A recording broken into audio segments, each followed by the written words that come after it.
जय शिवराय मित्रांनो, मी पंकज मोरे. स्वागत आहे तुमचं आपल्या एका व्लॉगमध्ये. तर मित्रांनो, यूट्यूबवर सध्या एक कॅम्पेन चालू आहे की परमिट बंद करण्यासाठी जे गव्हर्नमेंटने रिक्षाचं परमिट चालू ठेवलेलं आहे, तर त्याच्या विरोधात एक कॅम्पेन चालू आहे. तर त्याच्याविषयी आजचा आपला व्हिडिओ राहील. तर व्हिडिओ शेवटपर्यंत बघा आणि काय आतल्या गोष्टी काय आहे ते तुम्हाला नक्कीच समजते. तर चालू करूया. तर मित्रांनो, काही दिवसापूर्वी जो बंद होता कॅबवाल्यांचा, रेटवाल्यांसाठी, तर त्याच्यासाठी रोडवर कॅब नव्हत्या, रिक्षा नव्हत्या. तर लोकांना लय भारी भारी वाटायचं. अक्षरशः मी नोटीस केलेलं आहे की रोडवर कोणीच नव्हतं मित्रांनो. आता दुपारी, संध्याकाळी, सकाळी खूप ट्रॅफिक नसायचं. का? वाढलेली संख्या कशाची? रिक्षाची आणि कॅबची वाढलेली संख्या. त्याच्यामुळं रोड खाली होते. पण आता चालू आहे तर रोडवर नुसती ट्रॅफिक असते. त्याच्यात जास्तीत जास्त ट्रॅफिक ही रिक्षावाल्यांची आहे, नंतर कॅबवाल्यांची आहे. तर मित्रांनो, एवढं परमिट चालू आहे, म्हणजे अजून पण चालू आहे. 2017ची रिक्षा आहे आपली. नवीन नवीन आपलं परमिट सोडले होते, त्यावेळेस आपल्याला परमिट लागलं होतं. तर आज आहे 2026 चालू होईल काही दिवसांनी. तर 17 आणि 3 म्हणजे 6वं वर्ष चालू येणार. सॉरी, कसं 2017, ठीक आहे, 20 आणि 3 23 आणि सॉरी 9वं वर्ष चालू होईल. तर बघा मित्रांनो, 8वं 9वं वर्ष चालू होईल. तर कंटिन्यू परमिट चालूच आहेत. आता का चालू आहेत मित्रांनो? ह्याच्यामध्ये गव्हर्नमेंटचा काय उद्देश आहे की परमिट अजून पण चालूच ठेवलंय? तर याचा परिणाम आपल्यावर काय होतोय तेही बघू. तर आपला परिणाम काय होतोय मित्रांनो? पहिल्या 10 ट्रिप मारायचो ना मी, तर त्याच्यामधल्या मला 10 ट्रिप यायच्या मला, त्यामधल्या मी 6-7 तर उचलायचो, ठीक आहे. पण आता ज्या 10 ट्रिप येतात ना, त्याच्यामधल्या मला 4 आणि 5च हाताला लागतात. माझा धंदाच होत नाहीये. माझ्यासारखं तुमच्या सोबत भरपूर जणांसोबत होतंय, ठीक आहे. आता परमिट वाढल्याचं हे कारण आहे आपला रिक्षावाल्यांचा, बाकीच्यांचा धंदा कमी झाला आणि त्याच्यामुळे त्यांनी चालू केलंय की कॅम्पेन, बाबा आमचा धंदा होत नाही म्हणून तुम्ही रिक्षा घ्यायचे नाही, तुम्ही परमिट सोडायचं नाही, असं कॅम्पेन काही युट्यूबवरनीच चालू केलेलं आहे. तर आपण त्याच्याविषयी मत मांडू की बाबांनो, तुम्ही गाडी कधी घेतली? समजा 2022ला एकाने गाडी घेतली आणि तोच म्हणतोय की परमिट बंद करा, परमिट बंद करा, ठीक आहे. 2022ला, आता झालोय 25. तर आज मी नवीन गाडी घेईल 2026ला आणि दुसऱ्या दिवशीच म्हणेन की परमिट बंद करा, परमिट बंद करा. तर असं कसं काय मित्रांनो, मला सांगा. जर परमिट जर आपल्या मराठी माणसाला भेटतंय, ठीक आहे, त्याचा पण होऊ द्या फायदा. तो 12-12 तास कंपनीत काम करतोय, तर असं नका म्हणू. तर पहा, पण आपल्या परमिटची 10,000 रुपयाचा डीडी असतो, 10-11 हजार रुपयाचा, ठीक आहे. आता कितीतरी अशा रिक्षा वाढलेल्या आहेत मित्रांनो. जीसी सिरियल होती, पिंपरी चिंचवडची सांगतोय. पहिली जीसी होती, नंतर HM होती, नंतर काय KU, काय HP, JP, असं काहीतरी बरेच. आता पार्क कुठली सिरियल आहे, एवढ्या रिक्षा सोडलेल्या आहेत गव्हर्नमेंटने. तर प्रत्येक परमिट मागं 10-11 हजार रुपयाचा गव्हर्नमेंटला फायदा होतोय. दुसऱ्यानंतर GST फायदा होतोय, GST भरतोय आपण, त्याचा फायदा. इन्शुरन्स आहे, त्याचा फायदा. अजून PUC म्हणा, अजून रोड टॅक्स म्हणा, काय असेल ते असेल, सगळा फायदा हा गव्हर्नमेंटला होतोय परमिट सोडल्याचा.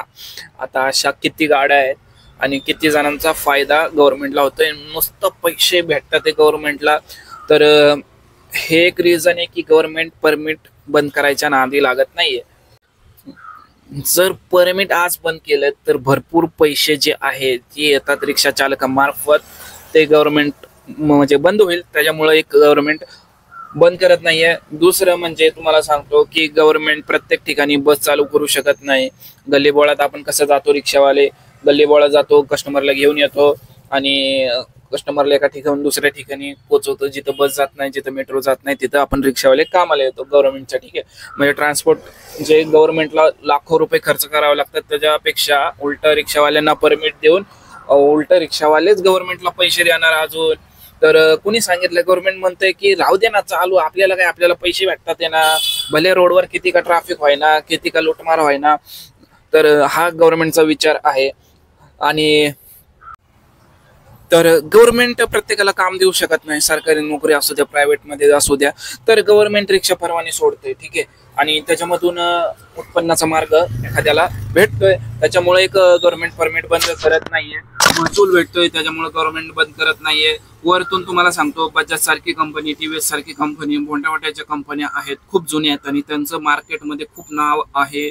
आणि गव्हर्नमेंटला वाटते की बाबा उत्पादन जर बंद पडलं तर त्यांच्याकडून परत जीएसटीचे वेगवेगळे टॅक्स आहेत ते भेटणार नाही. दुसरं म्हणजे जे कंपनीत कामाला आहेत ते लोक, त्यांचा जॉब जाणार. मग त्यापेक्षा म्हणलं गव्हर्नमेंट म्हणते की चालूच राहू दे ना, भले काय का व्हायना तिकडं, म्हणून काय गव्हर्नमेंट बंद करत नाहीये मित्रांनो परमिट. तर आपला एक भारी आहे परिवहन मंत्री, जो ओला उबेर रॅपिडो सारख्या कंपनी सोबत सेटलमेंट करतो, भरपूर पैसे कमावतो. अक्षरशः टेस्ला कंपनीची गाडी घेतो. महाराष्ट्रात सगळ्यात पहिली कार परिवहन मंत्र्याकडे विचार करण्यासारखी गोष्ट आहे. आता हे झालं कसं की रॅपिडो सारख्या कंपनीतून तो स्पॉन्सरशिप घेतो 10-10 कोटीची.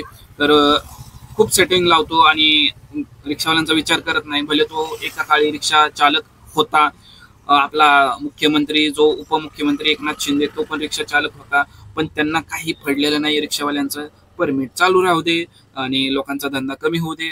ओला उबेर रॅपिडो सारख्या कंपन्या पण त्यांचं मार्केटमध्ये रोज गाड्या येतात नवीन आणि त्या रोज नवीन ओला उबेरला जॉईन होतात, म्हणजे गाड्यांची कमी नाही त्यांच्याकडे. तर असं होतं मित्रांनो, परमिट सहसा बंद होणार नाही. 2-3 वर्षापासून मी ऐकतोय परमिट बंद होणार. तर वरतून आदेश आला तर लगेच बंद होत, पण सहसा मला तर वाटत नाही की परमिट बंद होणार नाही. तर परमिट बंद करा हे कोण म्हणतं मित्रांनो? ज्याचा धंदा होत नाही, ज्याला धंदा करणं जमत नाही, जे निघतात 10-11 वाजता सकाळी आणि संध्याकाळी 5 वाजता लगेच घरी जायचं असतं, जे फक्त मोठे ट्रिप्स मारणार, त्यांचा धंदा होत नाही. आणि ते लोकच म्हणतात की परमिट वाढल्या, गाड्या वाढल्या आणि त्याच्यामुळे धंदा होत नाही. कारण नका देऊ, तर मेहनत करा आणि मेहनत केल्यावर तुम्हाला फळ नक्कीच भेटणार आहे त्याचं. तर मार्केटमध्ये कॉम्पिटिशन तर राहणारच आहे. प्रत्येक आज कोणतं ठिकाण आहे तिथं मार्केटमध्ये हे नाहीये मित्रांनो, कॉम्पिटिशन नाहीये. अगदी चहावाल्यापासून मोठमोठी दुकानं असेल त्यांच्यापर्यंत लाईनीने दुकानं असतात. आता तुम्हाला सांगतो, माझ्या एरियात एवढ्या मेस आहेत, 100-1 मेस असतील. आता मी आज समजा मेस टाकली, मी उद्या म्हणणार का अरे इथं कोणी मेस नाही टाकायची, अजून मेस नका टाकू, धंदा होणार नाही, हे असं आहे तर तसं आहे. तर असं नाहीये मित्रांनो, कॉम्पिटिशन राहणारच आहे. आणि आपण कशा प्रकारे तग धरतोय, कसा बिझनेस करतो त्याच्यावर खूप डिपेंड आहे. तर पहा, आज मी नवीन गाडी घेतली आणि मी उद्या म्हणणार की बाबा परमिट बंद करा, तर असं कसं आहे मित्रांनो? मी असा संकुचित वृत्तीचा नाहीये. तर संकुचित एवढं नका राहू की बाबा परमिट बंद करा. नवीन लोक जी येणार आहेत, ठीक आहे, त्यांना येऊन न देणं, असं आपलेच येते, पण मराठी बंधू, आपले भगिनी सगळे असणार.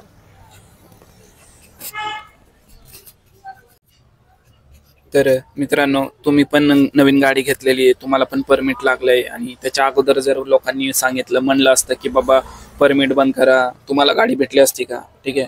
आणि असंच आहे मित्रांनो की ओपन मार्केट असल्यामुळे कोणीही परमिट काढू शकतो आणि कोणीही बिझनेसमध्ये येऊ शकतो, मार्केटमध्ये उतरू शकतो. गव्हर्नमेंटच्या हातात आहे त्यांना काय करायचंय, कधी आहेत. आणि त्यांना आज ठरवलं त्यांनी बंद करायचंय तर बंद करतील, नाही तर मग ते असं चालूच राहणार. आणि आपल्या हातात काय नाही, आपल्या हातात मेहनत करणं एवढंच आहे. त्यामुळं कारण नका सांगू, बिझनेस करा, धंदा करा, सकाळी लवकर या आणि संध्याकाळी उशिरा जा.